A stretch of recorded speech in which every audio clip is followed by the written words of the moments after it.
Hello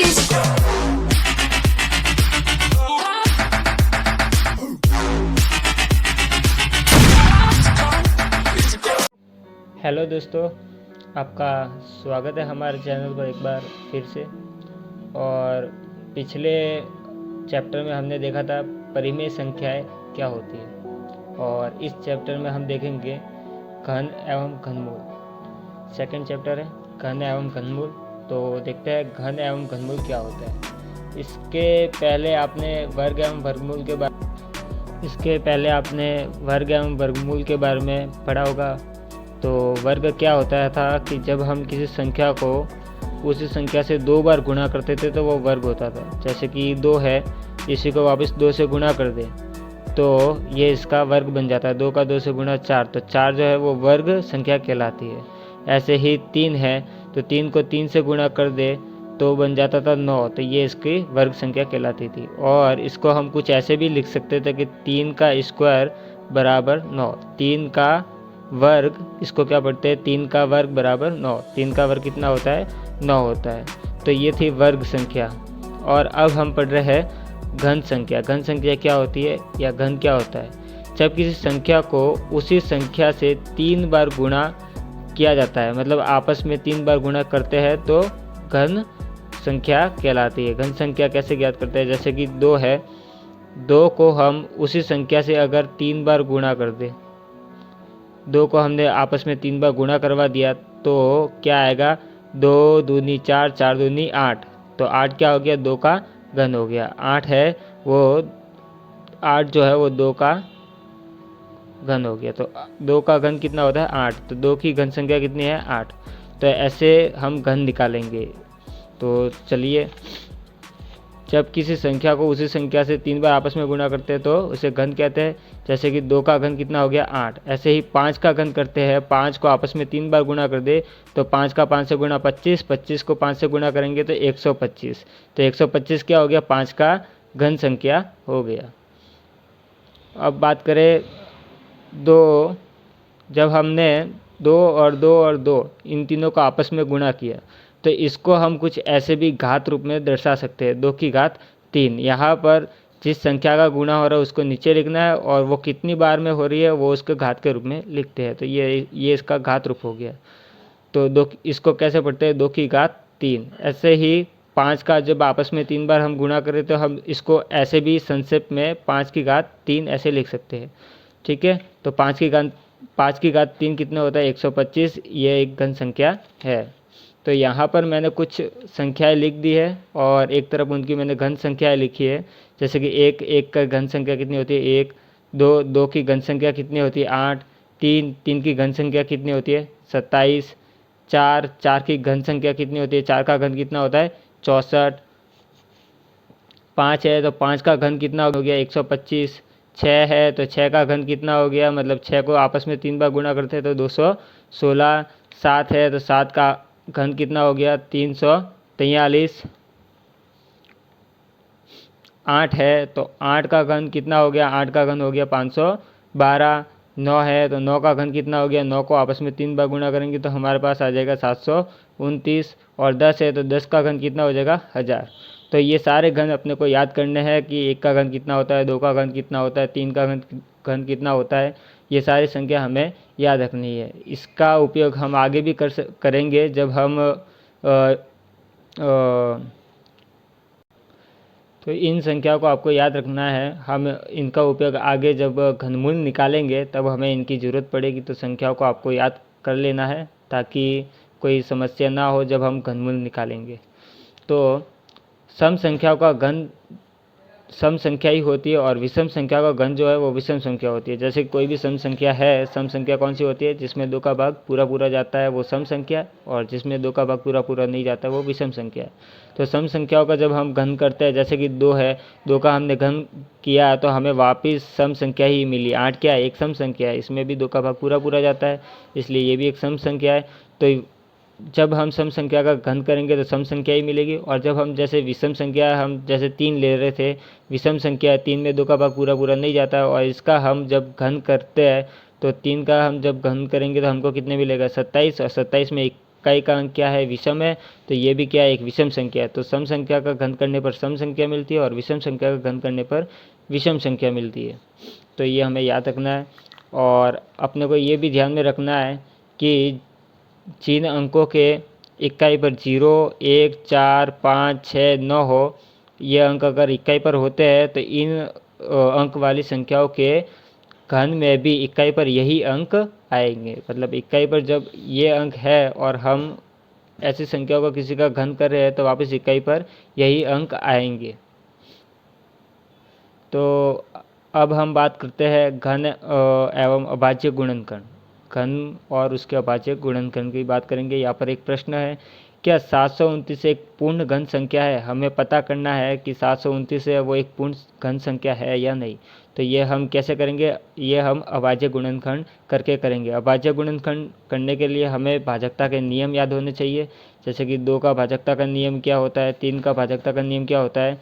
तो 2 के भाजकता का नियम, यदि किसी संख्या के इकाई का अंक 0, 2, 4, 6, 8 हो तो वह 2 संख्या से पूरी तरह विभाजित होगी। ऐसे ही 3 के भाजकता का नियम क्या होता है, तो यदि किसी संख्या में अंकों का योग 3 से विभाज्य है तो वो संख्या 3 से पूरी तरह विभाजित होगी। ये 3 का भाजकता का नियम है। ऐसे ही 5 के भाजकता का नियम क्या है, यदि किसी संख्या के इकाई पर 0 या 5 हो तो वह संख्या 5 से विभाजित होगी।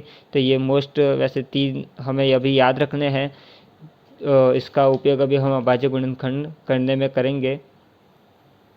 तो इसको आप याद कर लेना ताकि हम अभाज्य गुणनखंड आसानी से कर पाए और कोई दिक्कत ना हो। अभाज्य भाजकता के नियम आपको याद होने ही चाहिए अभाज्य गुणनखंड करने के लिए। तो चलिए अब हम पता करते हैं कि क्या 729 एक पूर्ण घन संख्या है या नहीं। 729 एक पूर्ण घन संख्या है या नहीं, इसको पता करेंगे हम इसके अभाज्य गुणनखंड करके करते हैं। तो अभाज्य गुणनखंड करने के लिए क्या करते हैं, एक लाइन खींच लेते हैं कुछ ऐसे, और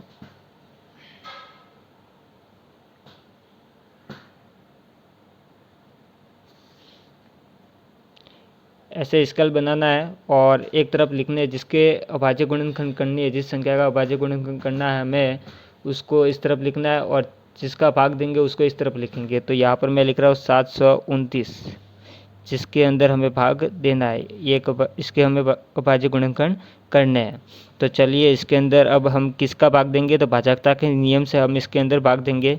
तो 2 के भाजकता का नियम क्या होता है, यदि इकाई पर 0, 2, 4, 6, 8 0, 2, 4, 6, 8 अगर ये होते तो हम यहाँ पर 2 का भाग देते इकाई पर, लेकिन इकाई पर यहाँ पर 9 है तो 2 का भाग नहीं जाएगा। अब हम चेक करते 3 का भाग, 3 का भाग यहाँ पर जाएगा कि नहीं जाएगा। तो 3 का भाग देने के लिए हम क्या करेंगे, इन सभी अंकों को जोड़ेंगे, इन सभी अंकों को जोड़कर पता करेंगे,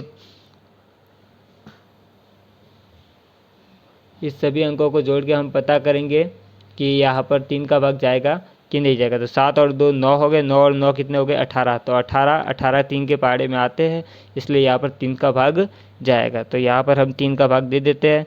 3 का भाग 7 में दिया, कितनी बार जाएगा, 2 बार, बचे कितने 1, 1 और 2 हो गया 12, 12 में 3 का भाग कितनी बार गया, तो 4 बार। अब 3 का भाग 9 में देना है, कितनी बार, 3 का भाग 9 में 3 बार। अब देखो वापस किसका भाग देना है, इन सबको जोड़ेंगे, 4 और 2 6, 6 और 3 9, तो 9 आ रहे, 9 3 के पहाड़ी में आते हैं तो वापस 3 का भाग देना है। 3 का भाग 24 में कितनी बार जाएगा, 2 में तो जाता ही नहीं, इसलिए 2 अंक साथ में लेंगे, 2 अंक साथ में लेकर 3 का भाग 24 में कितनी बार जाएगा, तो 8 बार। और 3 का भाग 3 में कितनी बार जाएगा, तो 1 बार। अब वापस दोनों अंकों को जोड़ेंगे, 9 हो रहे, 9 3 के पहाड़ी में आते तो इसलिए वापस 3 का भाग देंगे। 3 का भाग 81 में कितनी बार जाएगा, 3 का भाग 81 में, 3 का भाग 8 में कितनी बार जाएगा, 2 बार, बचे कितने 2, 2 और 1 कितने हो गए 21, 21 में 3 का भाग 7 बार। वापस 3 का भाग देंगे, दोनों को जोड़ने पर 9 हो रहे, इसलिए 3 का भाग 27 में 9 बार जाएगा। 3 का भाग 27 में 9 बार गया। अब वापस 9 आ रहे, 9 3 के पहाड़ी में आते इसलिए वापस 3 का भाग देंगे। 3 का भाग 9 में 3 बार गया। अब वापस 3 आ रहे हैं तो 3 में वापस 3 का ही भाग जाएगा, 3 का भाग 3 में 1 बार। तो ये इसका हो गया अभाज्य गुणनखंड। तो ऐसे इसके अभाज्य गुणनखंड करने हैं। अब हम इसको कुछ ऐसे लिखेंगे, 729 बराबर कितनी बार 3 आया यहाँ पर गिन ले, 1 2 3 4 5 6, 6 बार 3 आ रहे हैं तो हमें इसको 6 बार गुणा करके लिखना है। 1 2 3 4 5 6। अब हमें ये पता करना है कि ये पूर्ण घन संख्या है या नहीं। तो घन संख्या कौन सी होती है, जो जिसमें हम उसी संख्या को 3 बार आपस में गुणा करके लिखें, मतलब 3 3 के जोड़े बनने चाहिए। यहाँ पर देखो 3 का जोड़ा 3 बार हो गया, 3 का आपस में 3 बार गुणा हो गया तो एक जोड़ा बन गया, मतलब एक बार तो घन बन गया है। वापस 3 का 3 बार आपस में गुणा करते हैं तो ये 1 2 और 3 ये भी जोड़ा हो गया, तो वापस 3 3 के जोड़े बन गए हैं, तो इसीलिए एक पूर्ण घन संख्या है। तो आप इसको कैसे लिख सकते हैं, ये 3 बार है तो इसको एक बार लिखना है, गुणा का निशान, ये भी 3 बार आपस में गुणा है तो इसको हम एक बार लिखेंगे। तो दोनों को एक एक बार आपस में गुणा करके लिखना है, तो हमें क्या मिलेगा, घनमूल मिलेगा ऐसे। तो ये 3 और 3 का आपस में गुणा करेंगे तो कितना आ जाएगा, 9। और 9 का घन कितना होता है, 9 का घन ही 729 होता है। तो ये एक पूर्ण घन संख्या है, क्योंकि यहाँ पर 3 3 के जोड़े पूरे बन रहे हैं। अगर पूरे नहीं बनते हैं तो वो पूर्ण घन संख्या नहीं होगी। तो यहाँ पर मैंने कुछ प्रश्न लिख दिए हैं कि कौन कौन सी पूर्ण घन संख्या है और कौन कौन सी पूर्ण घन संख्या नहीं है, तो अपने को पता करना है। तो कैसे पता करेंगे, तो अभाज्य गुणनखंड करके पता करेंगे। तो चलो पहले को हल करते हैं, अभाज्य गुणनखंड करते हैं। पहला है 5400, इसके हम अभाज्य गुणनखंड करके पता करेंगे कि ये पूर्ण घन संख्या है या नहीं है।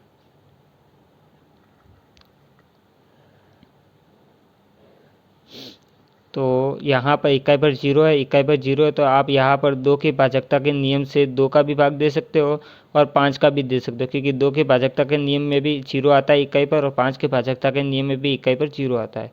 तो मैं पहले 2 का दूंगा, 2 का 5 में भाग कितनी बार जाएगा, 2 बार जाएगा, बचा कितना 1, 1 और 4 कितने हो गए 14, 14 में 2 का भाग 7 बार, 2 का भाग 0 में 0 बार, 2 का भाग 0 में 0 बार।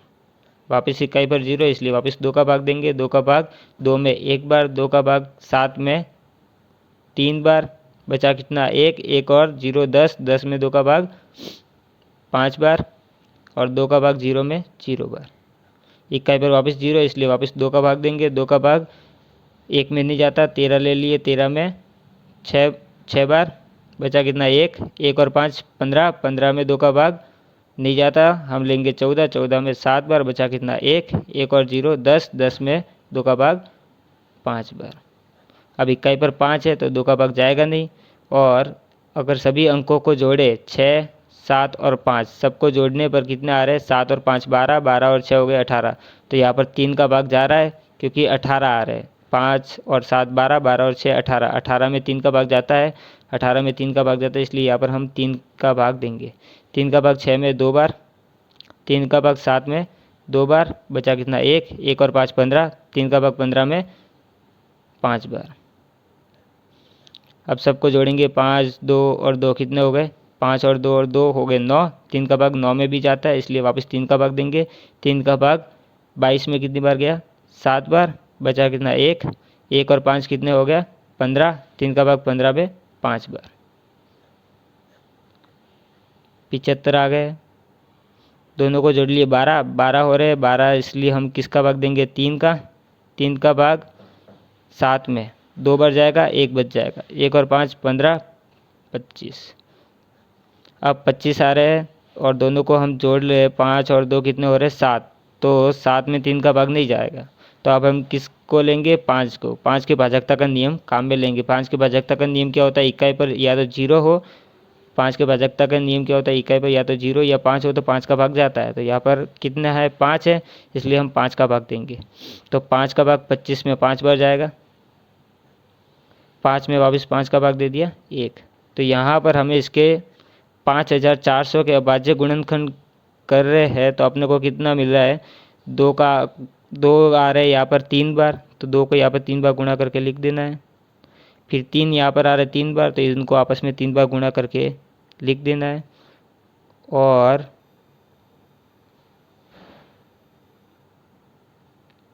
5 आ रहे हैं 2 बार, तो ये एक पूर्ण घन संख्या है। देखते हैं 3 3 के जोड़े बनते हैं या नहीं। तो यहाँ पर 3 का जोड़ा बन रहा है, यहाँ पर भी एक पूरा 3 का जोड़ा बन रहा है, और यहाँ पर 3 का जोड़ा नहीं बन रहा है। यहाँ पर 5 2 बार ही आया है, एक बार और आता तो ये पूर्ण घन संख्या बन जाती है, लेकिन यहाँ पर 2 बार ही है इसलिए ये एक पूर्ण घन संख्या नहीं है। इसको पूर्ण घन अगर संख्या बनानी हो तो इस पूरी संख्या को हम किससे 5 से गुणा करेंगे। यहाँ पर अगर मैं 5 से गुणा कर देता तो ये पूर्ण घन संख्या बन जाती, लेकिन यहाँ पर इसके जब हमने अभाज्य गुणनखंड किए तो अपने पास 3 के जोड़े बन रहे थे, लेकिन 5 के 3 के जोड़े नहीं बने, इसलिए एक पूर्ण घन संख्या नहीं है। तो चलिए दोस्तों, अगले जो क्वेश्चन है इनको आप करने की कोशिश करना। पहला मैंने किया तो ये पूर्ण घन संख्या नहीं है, तो आप 100, 1000 और 243 और 64 इनको आप करने की कोशिश करना, क्या ये पूर्ण घन संख्या है या नहीं है, हमें कमेंट कर ज़रूर बताइएगा। चलिए दोस्तों, आज के लेसन में इतना ही, और अब मिलते हैं अगले लेसन में जिसमें हम घनमूल के बारे में बात करेंगे। तो अगर वीडियो पसंद आई हो तो लाइक करें और चैनल को सब्सक्राइब करें और कमेंट ज़रूर कीजिएगा कैसा आपको लगा, और ताकि हम आपकी समस्या का समाधान कर सकें। मिलते हैं अगले लेसन में। Thank you for watching.